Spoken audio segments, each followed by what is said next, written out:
Let's have a look at some of the formatting options available to you now in PowerPoint 2010. What I'm going to do is select the text box and just the frame around the outside, because whatever I select I want it to affect the entire text box and all the text in it, and not just a particular word or sentence. First of all, in the font group on the Home tab in the ribbon, we have the Font Command button. If I hit the drop down, here are a list of fonts available in PowerPoint 2010. And what PowerPoint 2010 offers you is what's called Live Preview, which means as you roll through the various fonts, it will actually show you what that font would look like should you apply it to your text. And this saves an awful lot of time. So I might choose this font. Not only is Live Preview available with font, but it's also available with font size.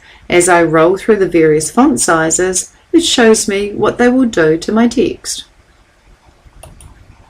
I also have the option to just visually increase the font size and decrease the font size.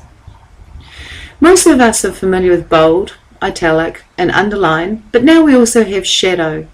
Shadow gives just a little bit of a shadow to the text, and by clicking it again you can turn it off.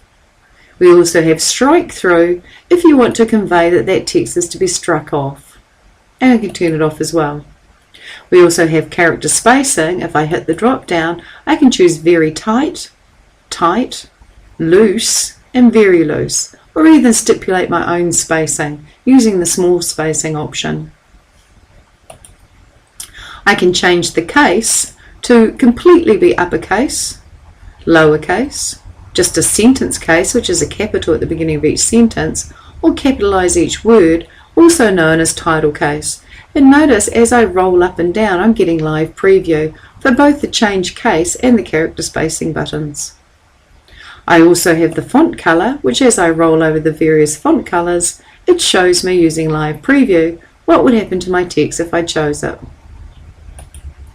And if I wish to clear the formatting entirely, I have a Clear All Formatting button, which takes me back to the Billy Basic text with no formatting. If I require anything above and beyond this list of commands, I have got the Font Dialog Box Launcher, which I can click and get access to other options like double strike through, like equalize character height between lowercase and uppercase, and things like that. But I'll go cancel. And ultimately I can go undo until I return my text back to its original state.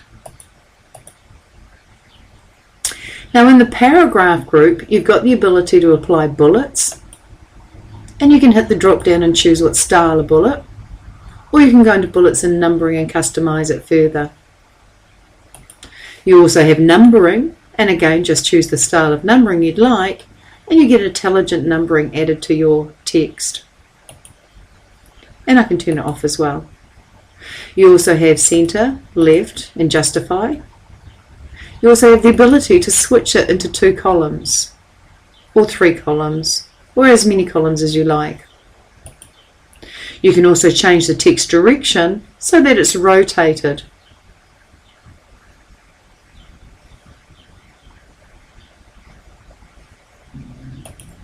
And you have the ability to align the text to the middle, the bottom, or the top of the text box. And lastly, should you want to, you can convert this text to Smartart, which turns it into a diagram.